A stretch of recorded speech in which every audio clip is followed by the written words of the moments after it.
Hi, everybody. We're going to pick up talking about sustainable agriculture and how soils can be managed. This is where we left off the last time. And so this shows a particular piece of equipment that's used commonly in agriculture. And so what this person's doing, instead of plowing up and really moving a lot of soil around, they're making a very tiny cut in the soil, which is called a furrow, and then that piece of equipment drops a seed in the furrow, and then another piece of equipment sort of closes the soil over the top of the seed. And so this is a much less invasive way of planting crops. This is called no-till agriculture. And there's a lot of benefits to the farmers for doing this. It's a lot faster and uses a lot less fossil fuels. The problems with this is that it does require a lot of use of chemical herbicides and pesticides, because all of the debris that you see there in that field is last year's crop, and that is easily then a good place for insects and diseases and weed seeds to hide for the next year. So this is, does help the farmers somewhat, but on the other hand, they have to then counteract that by using a lot of chemical measures to keep the weeds and the pests away. So a lot of farmers then, as a result of that, have been using something called green manure, and by rotating their cover crops. Now, when you hear that word manure, you probably think like I do. I was like, I do not, because I'm not a farmer, but I do know some farmers and I pay attention to what I'm watching. But I didn't really know what green manure was. And so what that is, it's basically they've planted a cover crop on purpose. They never intend to harvest that crop. At some point in time, they cut that crop down, and you can kind of see that happening here. And then they leave all that organic matter, all those dead leaves and stems and crops, they leave that on the soil. And that keeps that soil covered then. That's why it's called a cover crop, which really prevents a lot of soil erosion. And so a lot of these cover crops are planted in the late fall after, for instance, they harvest their corn and the soybeans. And that cover crop will be growing all the way through the winter and to the early spring. And so then all this organic matter is there to nourish the soil. And this is real commonly used.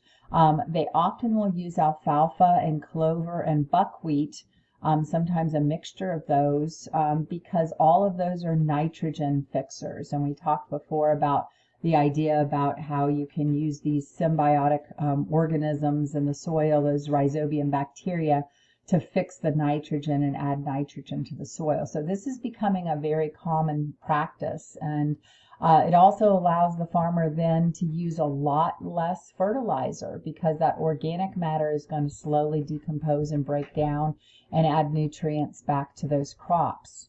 Now, a lot of people, I think at least all the folks that are taking the face-to-face version of this class this semester, most everybody eats meat, and they eat meat and they want to eat meat, and people have become accustomed to eating meat on a regular basis. We now keep over 3 billion cattle and sheep and goats on this planet. We're keeping those for our own uses, and if you have too many animals that are in a field at one time and they're eating too much of the plant cover, that's called overgrazing. Besides just overgrazing, sometimes the weight of them and their hooves can actually cause the soil to become compacted. It can actually kill plants. If you have a big 2,500-pound cow walking around, and the soil, especially if it's wet, their hooves are fairly sharp, and that can cause a lot of damage. That increased erosion then that happens makes it harder and harder for new plants to grow back into that field. Lots of times what will end up happening is a lot of weeds and non-native plants will invade those fields. These are things that the animals don't like to eat, so we say that they're less palatable, meaning that the animals prefer not to eat those. And those can quickly outcompete the native vegetation that they do like to eat. So it doesn't take very many years until this becomes a really big problem.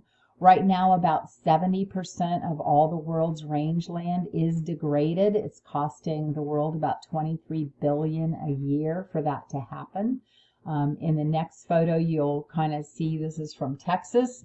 There had been a series of droughts, and if you look on the ground, there's really nothing. There's no plants for as far as you can see. The animals ate them. They were hungry, and then it didn't rain, so the other plants didn't grow back. The seeds didn't germinate, and nothing is there to eat. So the animals, the cows are coming here to eat this hay.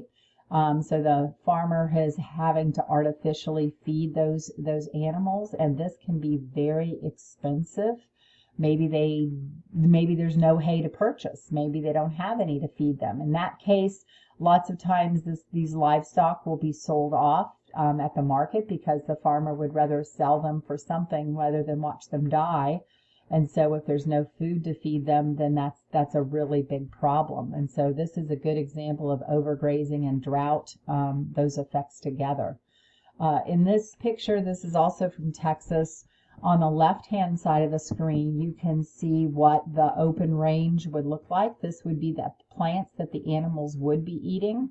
Over on the right-hand side, because of overgrazing, you can see that there's really hardly any grass over there, and there are a few plants, but these are probably the ones that are not palatable, that the animals don't want to eat. And that can cause a really big problem then in the long term for that productivity. You can see all the bare soil there. So when there is a heavy rain or a windstorm, it's very easy for that soil to be eroded. And so this is kind of what happens if too many animals are allowed to be on a site.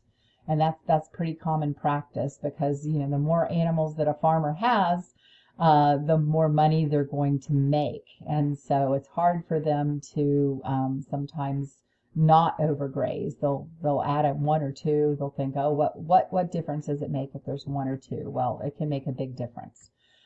There are a number of international and United States programs kind of set up to promote soil conservation. One of the ones that's very well known is called the Conservation Reserve Program.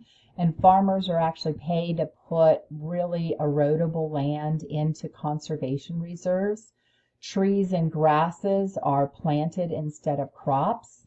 And for every dollar spent, they save about a ton of topsoil. And this generates incomes for farmers. It improves the water quality. It also provides some habitat for wildlife. Right now, this is costing the United States about $1.8 billion a year, and that protects 27 million acres. So this has been a pretty successful program. Some people would like for this program to be expanded, while other people are saying, well, why should a farmer get paid to do nothing, right? If they're not farming, they shouldn't be paid to let that land sit there. Irrigation is when farmers are in drier areas and they have to actually supply water to support their agriculture. So they have pumps and all kinds of spraying equipment that will add water to these crops. There's a huge amount, if you think back about when we studied the biomes, there's a huge amount of dry, arid soils there in the world. And a lot of that is being used for farmland, and it's being used for farms because of our ability to do irrigation. Irrigation costs a lot of money. It takes power to run those pumps and to get water from point A to B. But a lot of developed areas are irrigating their land, and that's one of the reasons why we're able to grow so much food. Sometimes waterlogging happens, and this can really quickly kill the plants. It'll suffocate the roots if the soils have become too wet, too irrigated. That can happen a variety of ways, right? There can be some equipment malfunctions. There can just be a sudden rain event. Maybe the farmer just finished irrigating and then out of the blue a big rain event happened or a flood happened, and that soil is already wet and saturated, and now Mother Nature has watered it too. So that can happen as well. I know quite a bit about salinization. I studied this when I was getting my PhD, and we were looking at how salt and layers of salt in the soil can damage. This is a really big problem of these salts building up in dry areas. It's very hard in arid regions. This can inhibit the production of about 20% of all of the irrigated cropland. And once these soils get salty, it is very hard for other plants to grow. This can cost about $11 billion a year.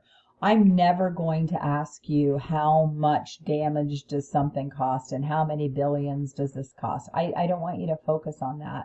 I want you to think about how much money all that is, right? And the idea that we're losing 20% of the productivity. And if we keep having more and more people to feed, how is this really going to work out long term if we're damaging the soil like this?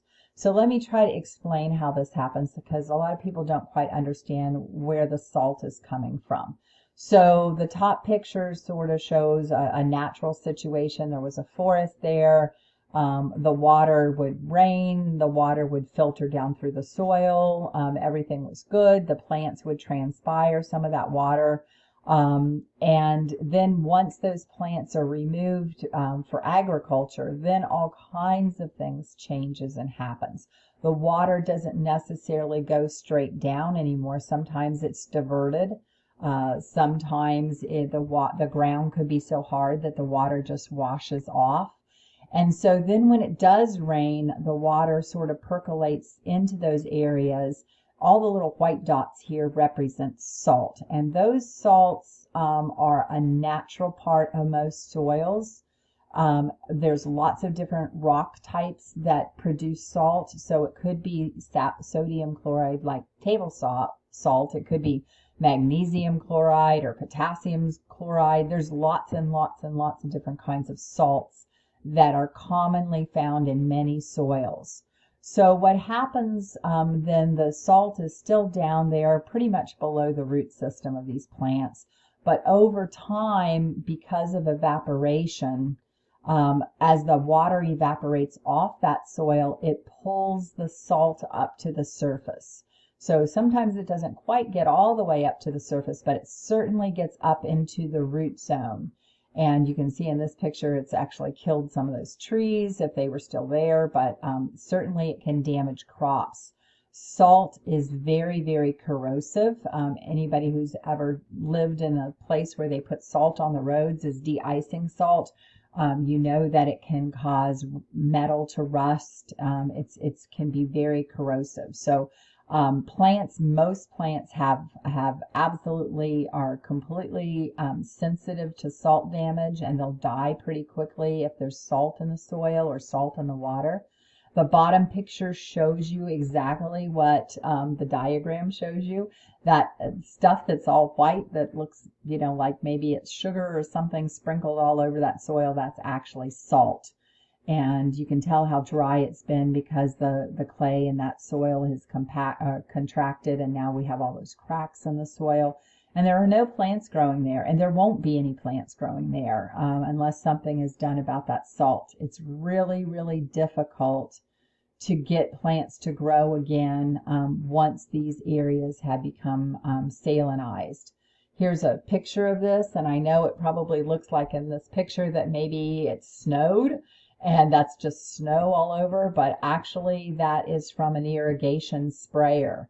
So as these farmers are trying to grow things there, they know if they keep adding water, that'll force the salt down into the soil layers. And that sort of works a little bit, but in this case now the irrigation water itself is very salty. So when they're trying to irrigate these fields, all they're really doing is spreading salt around. And then as it dries, you can start to see the salt crystals all over the place. So this is a big problem worldwide. Any place where farmers are irrigating their crops, trying to grow in dry areas, this is common.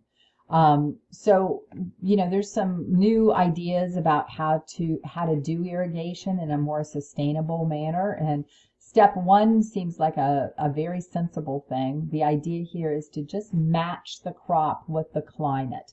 So if a plant needs a lot of water to grow and develop, don't plant it in a dry area. That's all we're saying. So for instance, plants and beans are very drought tolerant and they can grow with a little bit of water, but rice and cotton, both of those need a lot of water. So don't plant rice and cotton in arid regions, right? Don't plant those there. That seems like step one. Now there are some new technologies that also help to reduce how much water is being used and to get the water right to where the plant is. Those are the two pictures that you're seeing here. The one on the left is the flood and furrow irrigation method, where they've basically dug a trench between the crop plants there, and they flooded that furrow. And that water then will slowly seep to right where those plant roots are, and the plants can take it up that way directly. This is a real easy way to monitor how much water you're actually giving the plants and what do they need.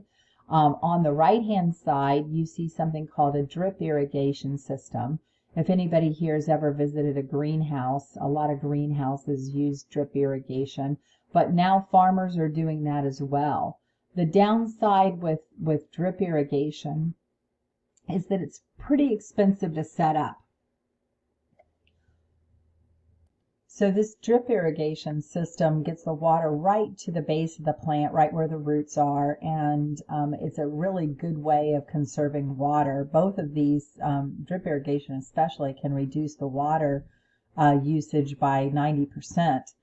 But as I did mention, it is expensive to set this up. You have to have a lot of piping all through the field. It takes a lot of money to do that.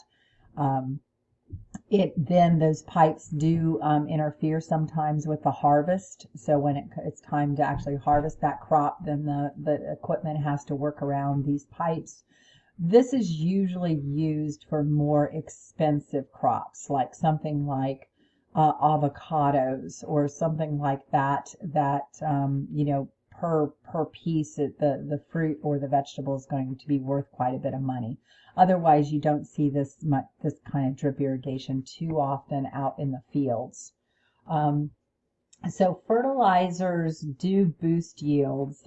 Think back about everything you know about eutrophication. I think you guys understand that pretty well now. And I have up here in red and bold, less is more. And I'm mentioning that to you because sometimes maybe you're going to try to grow a plant at home, or maybe you're even going to have a house plant, and you think, oh, well, I should give that plant some fertilizer. It doesn't look too good. I should add some. Well, fertilizers contain these essential nutrients that the plants need to grow well. And there's really two forms of fertilizers. There's inorganic and organic. Inorganic are synthetically manufactured. These are things that come in bags. They're easy to apply.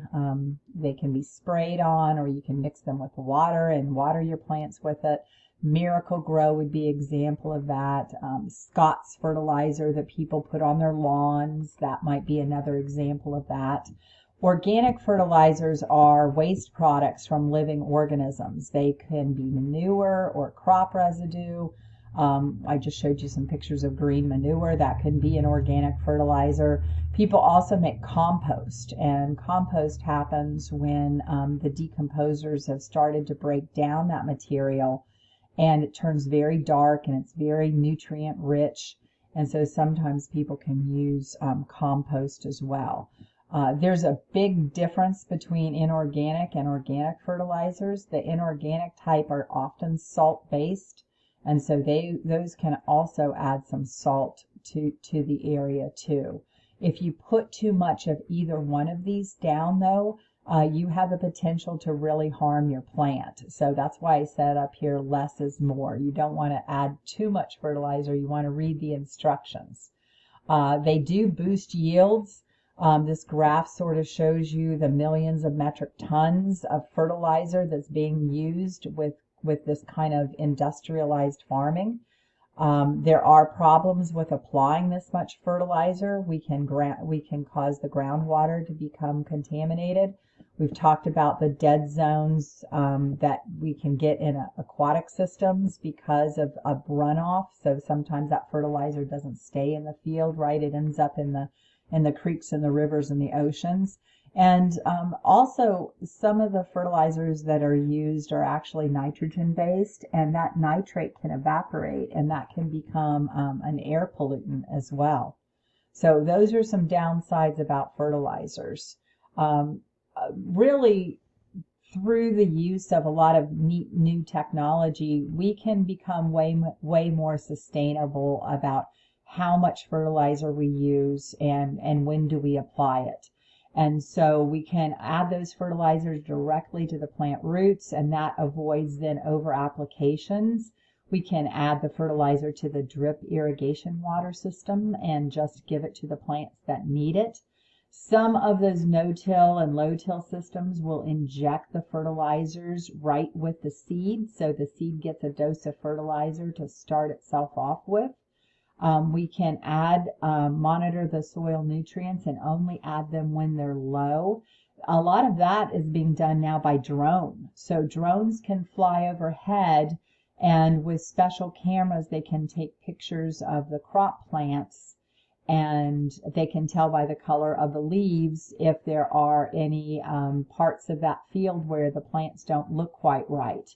Then they'll go out and do a soil analysis and see if there's a nutrient that's missing, and then they may fertilize. So instead of fertilizing the entire field now with the use of drones, we can just fertilize the part of the field that might need that. Sometimes farmers are being encouraged to plant buffer strips along the edges. I've shown you pictures of those before. And so there's going to be some kind of vegetation buffer that will keep the edge of the field from being directly connecting to streams or creeks or waterways. And that helps then that wild vegetation that's in that buffer strip, it will help to capture any of those nutrients before they run off. A lot of farmers are using more organic fertilizers. These organic fertilizers actually improve the soil over time. Adding that extra organic matter will then allow nutrients and waters to be retained for a longer period of time. And most commercial farmers now are really trying to integrate both. They're trying to use both inorganic and organic fertilizer systems. A good way of doing that is with that green manure that I showed you. So that manure would be an organic fertilizer, and then in the spring the farmer's going to come through and plant his field and probably still use some fertilizer as needed. So this is really the way that more sustainable agriculture is happening. So let's talk about what pests are and think about the difference between pests and what are the different things that are called pesticides. So a pest is basically any organism that damages a crop. A weed is any plant that outcompetes the crop. Those are the definitions for those things. A pesticide is something that targets the pest organism. And it could be things like an insecticide that's going to kill the insects. It could be an herbicide, which is designed to kill plants. It could even be a fungicide, which is used to kill fungi. So these are all different things that, we use these terms interchangeably, maybe when we shouldn't. So whatever the word is before side means that's what it's going to kill. Exposure to any of these can actually cause health problems for human beings and for other organisms. And lots and lots of our fruits and our vegetables, everybody, are sprayed with many of these pesticides. So I always encourage people to definitely wash your fruits and vegetables off before you eat them, or peel them. If you're peeling them, then you're going to get rid of all of that stuff. but a lot of these pesticides are designed to stick onto the fruit or the vegetable so they don't wash off. And so usually you have to add like maybe a small little drop of dish soap and wash your fruits and vegetables and then rinse them off. But you might have to use soap to be able to get that off.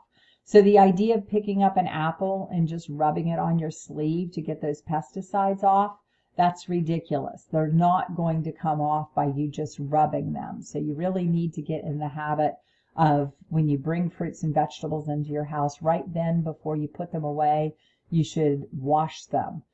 Again, use a couple drops of soap in the water and then rinse them off and let them dry before you put them away.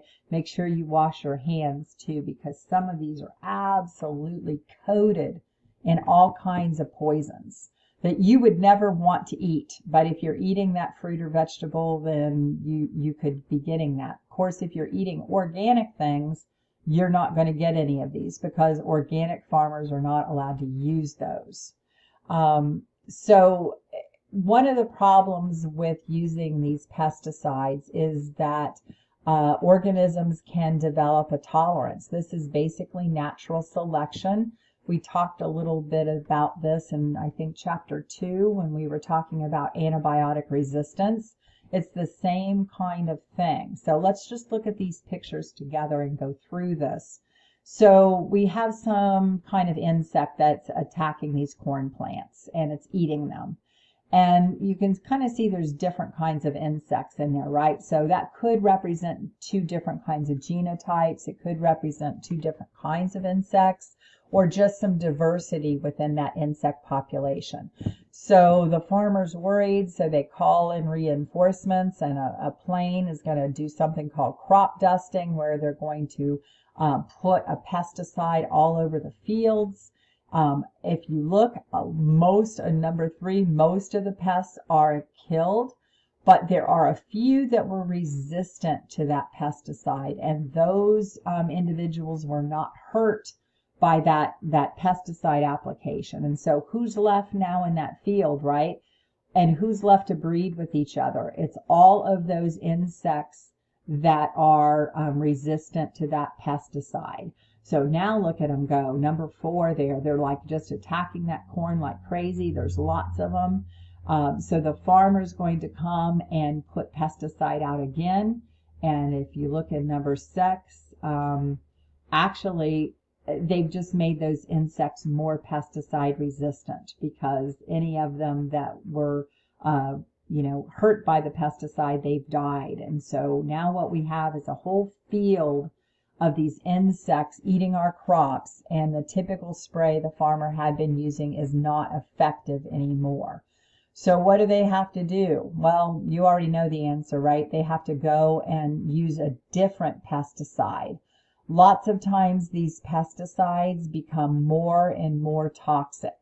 So they might have been able back in the day to use something that was only acting on a particular kind of insect, but now a lot of these pesticides are so lethal that they will affect all kinds of pollinators and other organisms that might be in that field. So they get stronger and stronger over time. And so this is called pesticide resistance, is what I've just talked about. And so people say that we're on this pesticide treadmill. Basically, the chemists then go back to their labs and they design another pesticide. And for a short time that works and the pests are knocked back a little bit. Generally, these pesticides never kill 100%. Right now, there's about 586 different insect species that are resistant to over 330 different insecticides. So that's how many licensed insecticides there are that are available to farmers to be used on our crops. That's a lot of them. I'm sure since I've made this lecture, there's probably even more. So hundreds of weeds and plant diseases and insects have evolved resistance, and that's an ongoing problem. That's why people call this a pesticide treadmill. And so lots of these species are almost resistant to everything. So any of the common things that have been used in the past, they really have it has no effect on them anymore. And that leaves the farmer in a really, really bad position, right? Because these pests can wipe out his entire or her entire field in a short time. So let's talk about what biocontrols are. And this is kind of a neat idea. And a biological control is when we find a predator of that particular pest, or we find a disease that attacks that particular pest, and we turn it loose then in the field on purpose to control that pest. That's what a biocontrol agent does.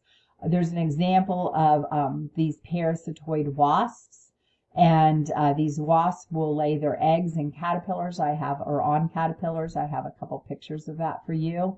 And that can then cause those caterpillars to not be able to develop normally. They usually die before they have a chance to become a moth, and that can quickly reduce those pests. The problem with these biocontrols is that organisms can't often be controlled. The organisms can harm non-target organisms. So, for example, these cactus moths that were introduced to the Caribbean islands then spread to Florida, and now they're eating native cacti all across the southeast United States. That was never intended to happen. And so biocontrols have to be carefully planned and regulated. So for a question for your next exam, this will be a bonus question. I'd like you to actually look up a biological control that has not worked out. There are many of them, and some of them are just crazy once you start reading about examples of these biological controls. Introducing maybe diseases to a particular area to try to control something. And then what happened after that disease was there? Some people introduced these African cane frogs, or toads, rather, they're a toad, to try to help with some of the insects. And now those organisms are out of control, and they're actually poisonous. So why don't you read about biological controls? Just Google examples of biological controls gone wrong.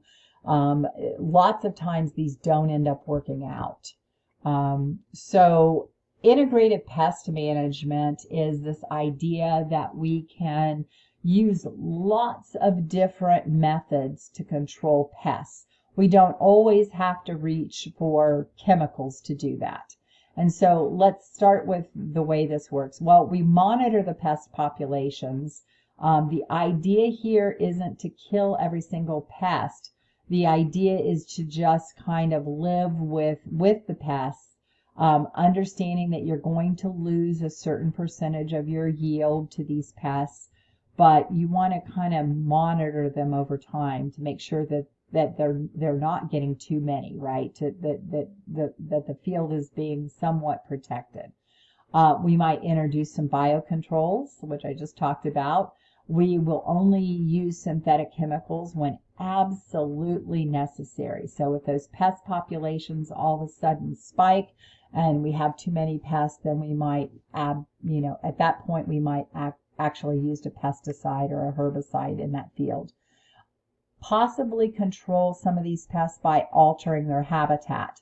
So if the field is too wet, too dry, if the plants are not doing well, maybe they need a particular kind of nutrient they're not getting. Maybe if we change the plant's habitat a little bit, we can control the pests. We can definitely rotate the crops. So one year plant corn in a field, and the next year plant a different kind of plant in the field. Usually these pests target particular crops. So if we limit how many pests, limit that crop in that field, then those pests will die out after a year or two. So crop rotation works really well. That can even work in your home garden. So if you have tomatoes and you always grow tomatoes in the same spot, but your tomatoes have some diseases and they're not looking well or they're not growing well, why don't you just move them? You don't have to move them that far away. Just move them a little bit away from where that you used to grow them and see if you don't get a better crop. And that's what farmers do. Transgenic crops, having crops that have been genetically altered so that they can actually be resistant to some pests and diseases. That's really common. We're going to talk more about that in this lecture. Changing the way things are tilled. So we've talked about using different kind of rototilling or plowing. And then lastly, mechanical pest removal, where you can send animals or people out to hand pick off the pest removal. Or you might be able to go through a field with a giant vacuum cleaner kind of piece of equipment and suck the pests off the field. People actually do that. They have equipment that can do those kinds of things. In Indonesia, that produces a huge amount of rice for the world. By utilizing all of these different approaches, they've been able to increase their rice yields by 13%. And so that's a really good example of how IPM can be really, really effective. So let's talk a little bit about pollinators. So first off, a pollinator, not all bugs are pests, right? Some pollinators are good. And about 800 of our cultivated plants, we would not get any fruits and vegetables if it were not for a pollinator. And basically these insects are picking up pollen, which has the sperm inside of the pollen, and they're taking it from one plant to another. And a lot of our flowering plants are designed to attract and work with those pollinators. They have sugar water called nectar to feed those pollinators. They have pollen. Pollen is incredibly rich in protein, and it feeds a lot of insects. Sometimes they have sweet smells or they have very bright colors. All of those things are designed to attract a pollinator to basically help fertilize the flowers of different plants. In the United States, bees provide about 15 billion per year in pollination services. But in the last decade or so, there has been a parasitic mite. It's a little member of the spider family that is absolutely decimating bee populations. We started at my house, we started keeping bees about 3 or 4 years ago. We have 4 beehives now full of honeybees. And I really decided that we wanted to do this because of how bad the bees were being hit, what was happening to all the honeybees.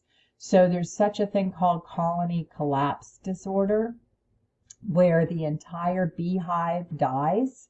In the United States, about 1/3 of all the U.S. honeybees have died. People aren't exactly sure what has happened. Certainly that parasite, that mite, has caused some of the bees to become weaker, and those mites are really large. So I had a person that's an avid beekeeper show me the mites. And so if you had a little tiny dog, let's talk like a little dog like a Chihuahua. Imagine putting a bug that's going to be sucking the blood out of your Chihuahua. Imagine that pest being like the size of a big rat, right? And each one of these bees might have 3 or 4 of these varroa mites on them. And so if you have a really high mite load in your colony, your bees are not well, right? They're being sort of eaten alive by these mites. And you can't just spray them, because anything that you would spray to kill the mite, it's another insect, it's probably going to kill or hurt your bees as well. So this has been a big problem.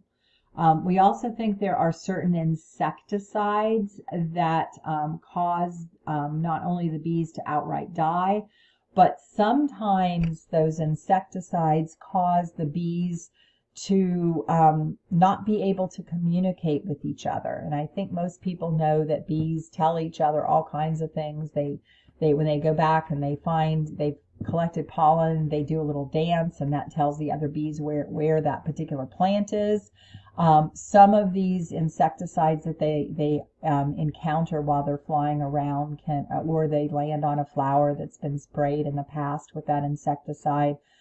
It can cause them not to be able to do that. Sometimes they even lose their way and they can't figure out where home is. And so they fly out. A typical hive might have 50,000 bees in it, 60,000. About half of those per day are going to fly. And what happens if they can't find their way home, right? They're just gone. And so that can cause a lot of beehives to die. And so that whole process is called the colony collapse disorder. We're going to talk about raising these animals for food. And some of this is kind of sad about how we treat animals. Although most of the students have said that they eat animals on a regular basis, that they're not vegetarians. So I think it's important for you to sort of understand how your food choices really do affect the environment. Since the 50s, the global meat production of the world has increased 5 times. And how much meat people eat per day has doubled. And so if we look at the different kinds of animals there, right, we have a pig and a chicken, and we have a cow representing beef. We can see that all of those meat animals production have really gone up, as well as seafood. More and more people eat seafood as well. So if we look at, what kind of animals you eat and how they actually affect the environment. And if you remember our sort of rule of 10, our idea about how energy is lost as it goes from one trophic level to another, right? That's the rule of 10s. 90% of the energy is lost. So if these animal organisms are eating plants and then we turn around and eat those animals, a huge amount of energy is lost. So if we look at just how much feed it takes to make a kilogram of beef, and so a kilogram of beef would be about 2.5 pounds of beef. It takes 20 kilograms of feed to do that. For pork, it's about 7.3 for 1 kilogram. For eggs, 4.5 for 1 kilogram of eggs. Then we're slowly working our way down. Chicken is 2.8 kilograms per 1 kilogram, and then down where we get to milk. And so that's almost 1-to-1, not quite, but milk is a byproduct where it's 1.1 kilogram of feed to make 1 kilogram of that milk. So if you looked at these organisms, hopefully you have figured out how graphs and tables work by now. I want you to think to yourself, which one of these is more sustainable as far as inputs of food, right? Hopefully you're looking at the bottom and you're thinking, well, if I just ate milk and chicken and eggs, that would be a lot more sustainable than if I ate some beef, or even pork. Beef is absolutely the worst. And so if we look about how much land or how much water is required in every case, beef is very unsustainable. And so you can make a choice of what you eat and how you eat. And if everybody did that, I'm not telling you never to eat a hamburger again or never to eat a steak again. What I'm saying is that when you have a choice, most of the time pick something else, right? Pick things like chicken or milk or eggs or even seafood, right? Don't pick beef. So maybe instead of 5 or 7 days a week of you eating beef, maybe you're only going to have beef once a day, or once a week rather, or twice a week. So think about that when you're ordering your food the next time you decide to go make something or go to a restaurant. How are all these animals being raised? A lot of industrialized countries are doing something called factory farms. In the case of the larger animals, all of them really, like pigs and beef, and chickens as well. These animals are being kept in these huge warehouses or pens, and the food is being taken directly to the animal. These animals are living in very high densities, and half of our world's pork and most of our poultry comes from these factory farms. The benefits, it keeps the cost of meat very cheap. So it makes meat very affordable for most people. It also takes all of these animals that could be grazing on the land, it concentrates them, and so it reduces overgrazing on the land. So that would be a pro. Um, of course, having all of this grain fed to these animals, that grain could be given to poor people, right? Starving people could eat that. They would be happy to have that. About 45% of the world's grain is fed to livestock. And these feedlots produce a lot of waste materials, right? A lot of manure, a lot of urine, all concentrated in one area that can pollute the surface water and the groundwater. Having all those animals all crowded together can cause outbreaks of disease. And so lots of these animals from the time they're very small are given antibiotics all the time. Even if they're not sick and nobody's sick, they're still being fed or injected with antibiotics their whole life. That can cause antibiotic resistance. We think that's one of the reasons why there are so many bacteria now that are antibiotic resistant. Producing more greenhouse gases. We're going to go over greenhouse gases in a few more chapters, but carbon dioxide, methane, and nitrous oxides, all of those are very potent greenhouse gases, and growing animals, raising animals on feedlots contributes more of those than all the cars in the world. So if you hear people joke about not eating meat, that would be better for the environment, it's sort of, they're joking when they say that, but it's actually true. If all of us were to become vegetarians and we didn't have all these animals in captivity raising them this way, we could certainly reduce our carbon footprints by quite a bit. Here's some pictures. I know a lot of people haven't been to a farm, or they rarely have ever seen farm animals being raised. They don't think about it, right? Most of us don't think about where our meat comes from.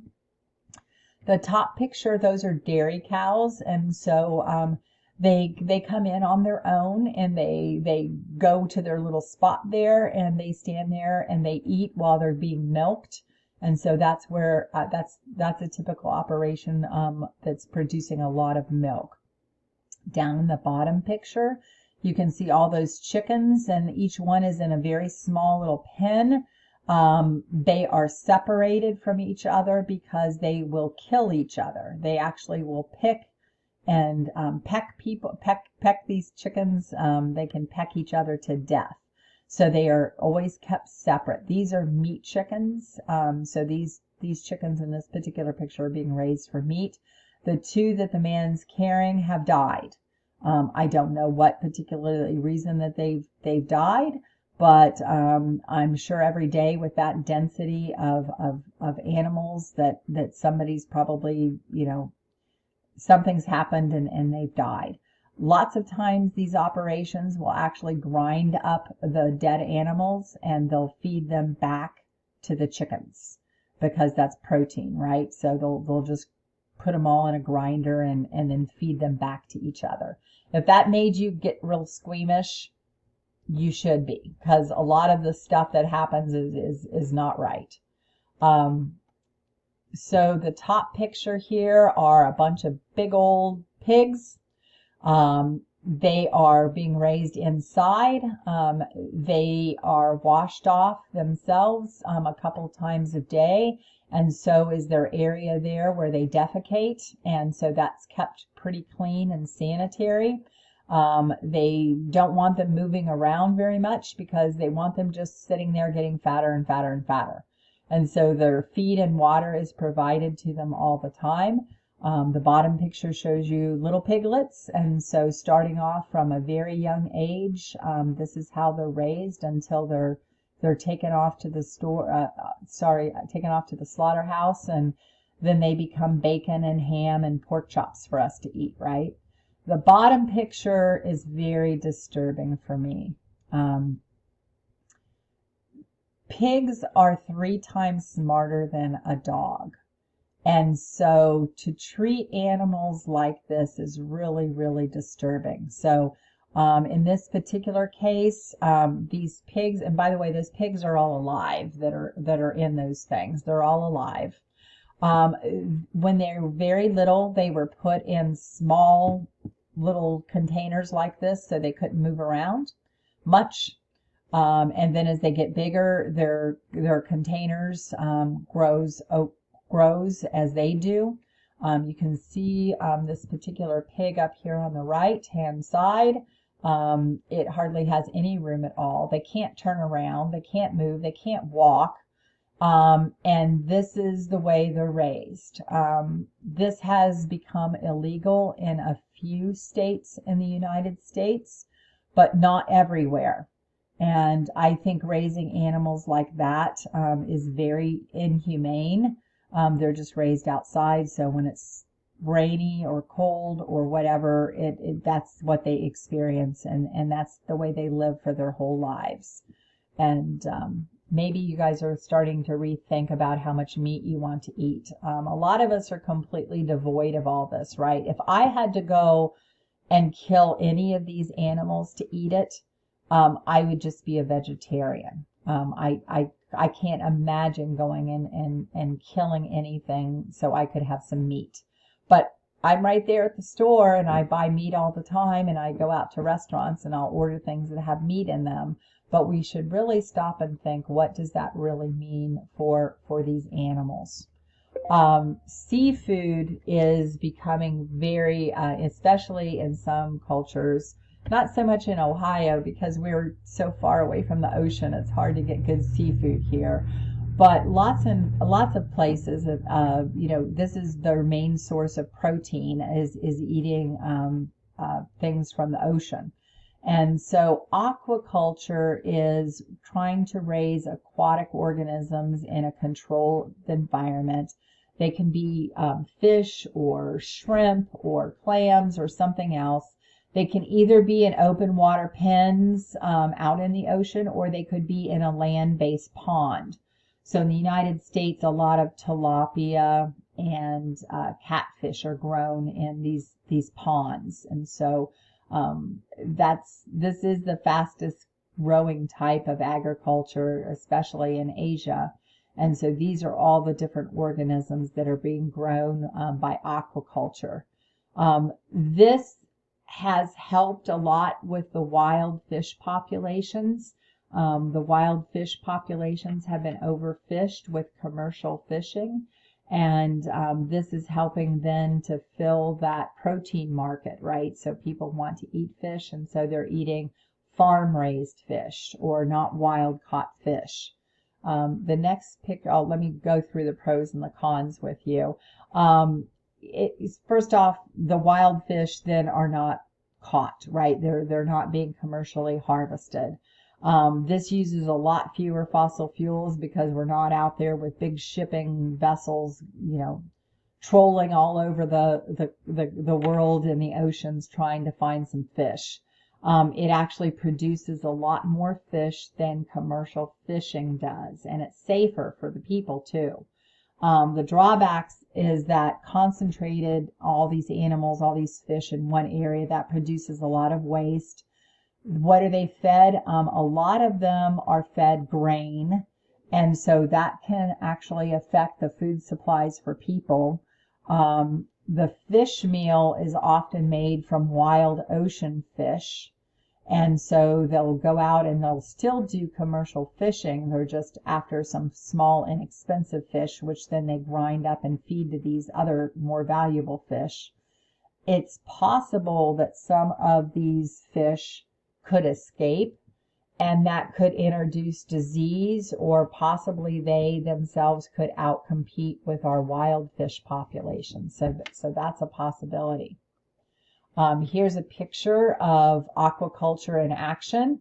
And so I don't know what kind of fish that they're raising in these pens, something valuable, let's say salmon or something like that. And they actually kind of have a system that throws those smaller fish out to them. So the wild fish are eating those smaller fish. And you can see all the birds are trying to get a free meal as well. And so that's kind of how that system works. All those smaller fish were wild fish, and they were all caught just to feed these other fish. So genetically modified food is a big topic. And so I've added several slides, and I really want to talk about this because people are interested in it. They don't exactly know what exactly has happened in the past and what's allowed and what's not allowed. And so I want to kind of talk about this. So the point of all this genetically modified food is to try to feed more people. And so scientists can alter genes of organisms. They can anything that you can think of, we can do. We have the technology to do that. So we have altered a lot of crop plants and a lot of livestock already. Some of this is making those organisms then more nutritious and better and easier to grow in certain situations, like maybe the dry areas that plants that, we're doing a lot of irrigated farming. But really the risks are not that well understood, and a lot of people are real critical of genetically modified food. For those of you who like to go to Chipotle's, you probably remember 2 or 3 years ago, maybe 4 years now, they did an entire ban, and right on all of their packaging and their stores' logos, it'll say /no GMOs. So they have decided to not use any genetically modified food in their entire restaurant. And so that makes people then wonder, well, is this stuff safe actually to eat? So how does this work? So basically we use this bacterium. It's a plant bacteria, actually, from a plant that affects plants. It has the ability of taking DNA from one organism and putting that DNA then into another organism. When that happens, we say that the DNA has been recombined, and then that new organism will contain that gene from whatever that particular plant had. And so genetically modified organisms have been happening for a very long time, since probably the 1980s. A lot of this was done originally with plants, but now we have been genetically modifying animals as well. So once that DNA has been recombined, those organisms that now are different than their parents were, they have an extra gene. That gene is going to then give that new plant some particular trait. So in the case of this particular picture, let's say that we want to make our corn sweeter. We want it to have a higher sugar content. So they perhaps took the gene from sugarcane that has a lot of sugar in it, and they've added that gene then to corn. And so that corn down at the bottom is a genetically modified corn. It would look like corn to you. It tastes like corn to you. But in this case, that corn might be a little sweeter than other corn types might be. So we can do this with anything. So we can take, because the way DNA works and genes work, that particular gene will code for a protein. And so if it's an animal protein and you put that gene in a plant, that plant then will make an animal protein or an insect protein or whatever it might be. And so the sky's really the limit. There's no, there's nothing that we can't do. We can take any target DNA and we can put it into anything. And the goals here of genetic engineering were try to add a desirable trait, maybe to get organisms to grow faster, or maybe to increase the nutrition.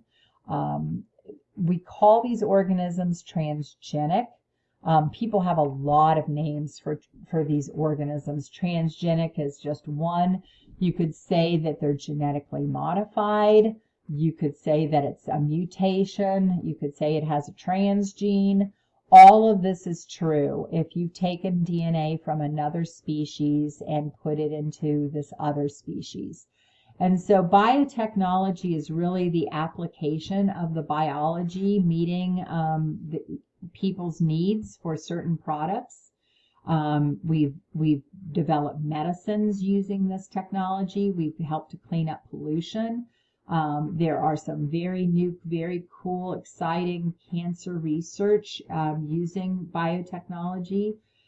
If you know anybody who's had a stroke, the medicine that they inject if somebody is having a stroke that causes the blood clots to dissolve and the person to be okay, that is a bioengineered product.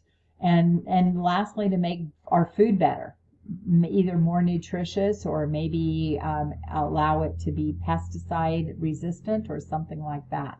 So that's really where biotechnology has come from. Here's a list of several genetically modified foods. I would like you to spend a little bit of time reading that. Make sure you remember a couple of them. The top picture, golden rice, this was actually given as a trial in some of the poorer countries in Asia. If people's main diet is just rice because that's what they have and that's what they can grow, and they don't eat meat on a regular basis, or most of their diet is rice. Little kids in particular can have a vitamin A deficiency. And so in the example of the golden rice, all they did was take the beta carotene gene from carrots, which has a lot of vitamin A in it, and they inserted that gene into rice. And that rice now is this beautiful gold color, and it may help with vitamin A deficiency in a lot of poor countries. That was the idea behind it. So why don't you read about these and be able to give me at least 2 or 3 examples of these, and I'd like you to read each one of these, okay? So how common is this? It's very common. The orange line represents the world total, the millions of hectares of planted, genetically modified plants. The green line is the industrialized nations, and the blue line is the developing nations. And so this really, in the last 3 decades, last 30 years, this is now mainstream agriculture. This is what's being happening worldwide. In the United States, a lot of these genetically modified crops were engineered to resist herbicides, to resist insect attacks. About 90% of our corn and soybeans and cotton and canola are genetically modified strains, meaning that they've all been engineered. Worldwide, it's a little bit less than that, but still a huge number of plants worldwide have been modified too. About 70% of all the processed food in the United States contains genetically modified ingredients.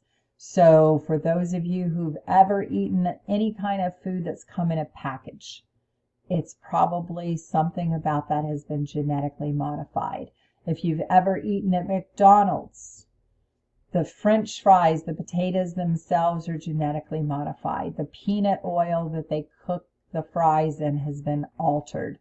The meat, the buns, the sugar that's in the Coke, everything has been genetically altered. So a lot of you have grown up your whole lives eating this stuff.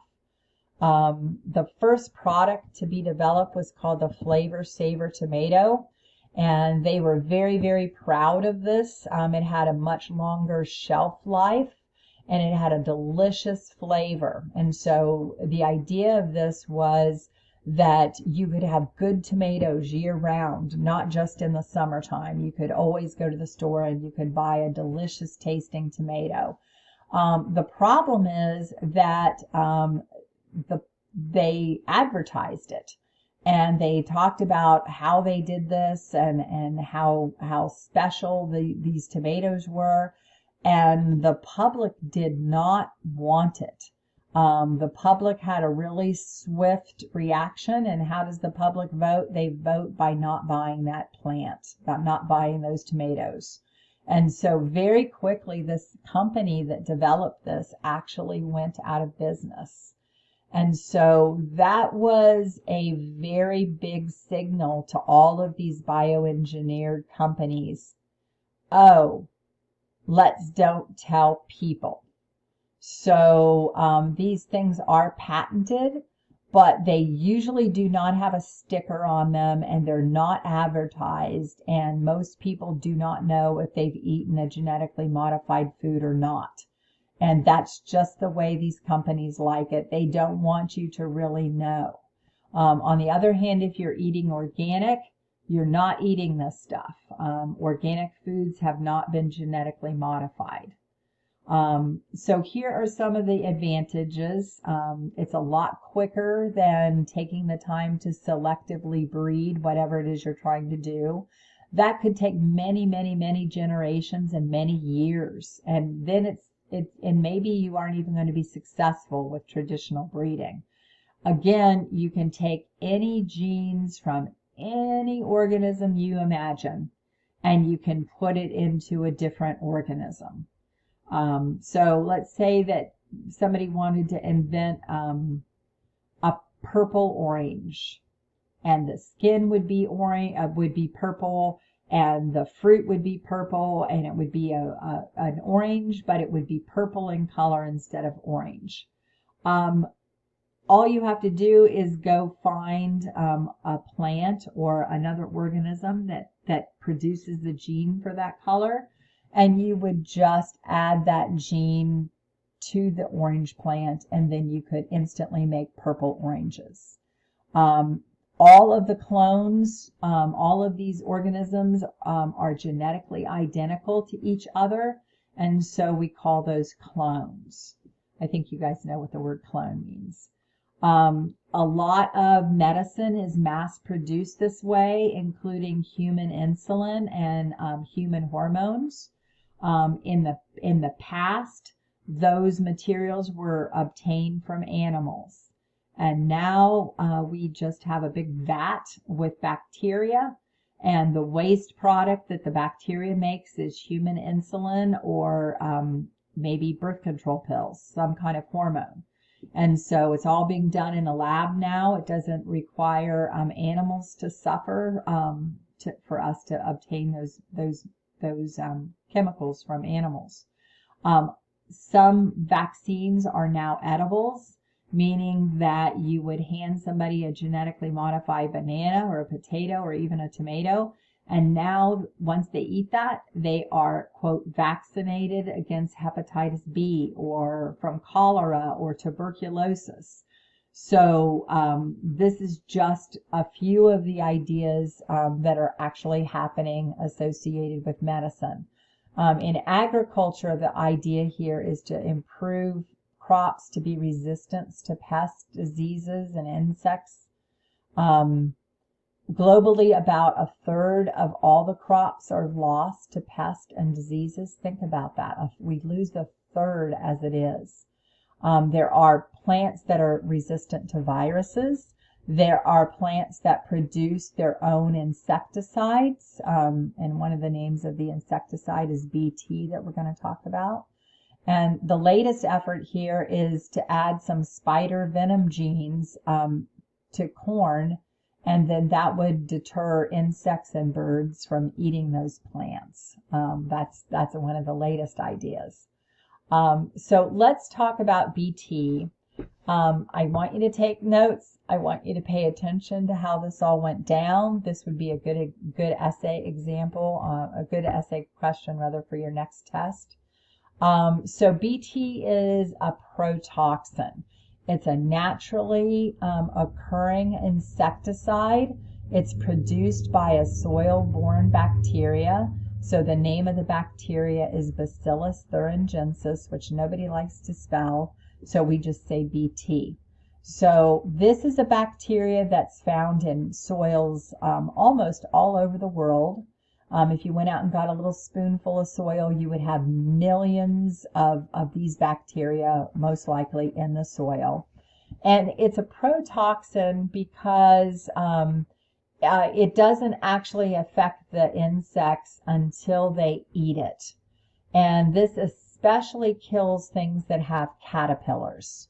So if there's some caterpillar munching on a plant and you put some BT on that plant, or the plant has some BT in it, that will become lethal inside of the stomach of that caterpillar, and it will kill them.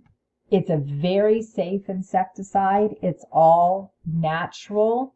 This has been used by organic farmers for decades. In fact, it was the only insecticide that organic farmers could use. It's the only one they were allowed to use. Keep that in mind. And again, this is very safe. It's all natural. It's just some bacteria that are in the soil. Now through genetic modification, BT genes have been inserted into corn, tobacco, potatoes, cotton, so they now produce their own toxin.